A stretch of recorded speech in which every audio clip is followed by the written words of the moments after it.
আমরা আজকের এসেছি মাননীয় মুখ্যমন্ত্রীর কাছে যে সিআইডি কীভাবে এই কামদুনির কেসে গাফিলতি করেছে সেই সব গাফিলতিগুলো আজকের মাননীয় মুখ্যমন্ত্রী শুভেন্দুদার হাতে তুলে দেবো। যেভাবে আমাদের কেসটাকে টেম্পারিং করা হয়েছে, মানে সিআইডি যেভাবে করেছে, আমরা যে সাক্ষীরা যেটা জানি সেটা আমাদেরকে কোর্টের মধ্যে বলতে দেয়নি। অনেক অনেক প্রমাণ আছে, সে প্রমাণ বলতে গেলে মানে একটা ইতিহাস হয়ে যাবে সিআইডি যা করেছে। দেখুন আমাদের যেমন 54 জন সাক্ষী ছিল, সেখানে 22 জন নিয়েছে, ঠিক আছে। এর 22 জনের জায়গায় আমাদের ফ্যামিলি 4 জন নিয়েছে, কোথা থেকে লোক সাজিয়ে এনে সাক্ষী দিয়ে যায় না। আজকের যে 4 জন ছাড়া পড়েছে শুধুমাত্র প্রমাণের অভাবে। জয়মাল্য বাগচি বিচারক বলে দিয়েছে যে রাজ্য সরকারের গাফিলতিতে আমি এই রায় দিচ্ছি, গাফিলতি এইটাই এবং 16টা পিপি আগের তৎকালীন মুখ্যমন্ত্রী 16টা পিপি চেঞ্জ করেছে শুধুমাত্র ভোট ব্যাংকিং পাওয়ার জন্য। এই মমতা বন্দ্যোপাধ্যায় শুধু ভোট ব্যাংকিং পাওয়ানোর জন্য। বিগত 15 বছর ধরে 2013 সালের 7ই জুন যে ইনসিডেন্টটা আমাদের পরিবারের উপর দিয়ে গিয়েছে সেটা আমরা বিচার পাইনি। সে লোয়ার কোর্ট থেকে হাইকোর্ট পর্যন্ত আমরা সঠিক বিচারটুকু পাইনি।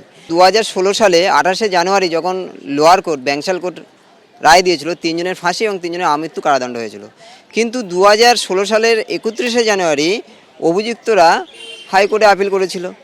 সেক্ষেত্রে 2023 সালে 6ই অক্টোবর মাননীয় বিচারপতি জয়মাল্য বাগচি এবং অজয় কুমার গুপ্তার ডিভিশন বেঞ্চ সেখানে একজন ফাঁসির আসামি এবং 3 জন আমৃত্যু কারাদণ্ড প্রাপ্ত আসামি তাদেরকে বেকসুর খালাস দেওয়া হয়।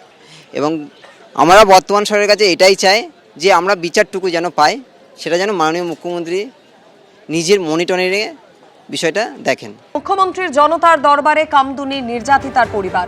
মুখ্যমন্ত্রীর দ্বারস্থ কামদুনি কাণ্ডের 2 প্রতিবাদী মৌসুমী কয়াল এবং টুম্পা কয়াল।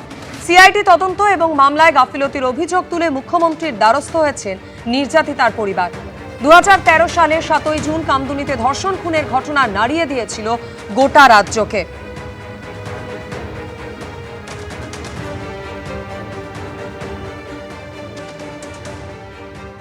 আমাদের কামদুনি তো 13 বছরের লড়াই। 13 বছরে বিগত সরকারের আমলে আমরা বিচার পাইনি। আপনারা দেখেছিলেন ফাস্ট ট্র্যাক কোর্টে যাদের ফাঁসির আসামি তাদেরকে হাইকোর্টে এসে ছেড়ে দেওয়া হয়েছিল, বেকসুর খালাস করে দেওয়া হয়েছিল। তো সেই সময় বিরোধী দলনেতা ছিলেন মাননীয় শ্রী শুভেন্দু অধিকারী মহাশয়। উনি আমাদের গ্রামেও গেছিলেন, মিছিলও করেছিলেন, মিটিংও করেছিলেন। তো উনি বলেছিলেন যখন সরকারে আসবো বিচার পাইয়ে দেব। সুপ্রিম কোর্টে সবাইকে ছেড়ে দেওয়া হলো, বেকসুর খালাস করে দেওয়া হলো, হাইকোর্টে বেকসুর খালাস করে দেওয়া হলো সবাইকে।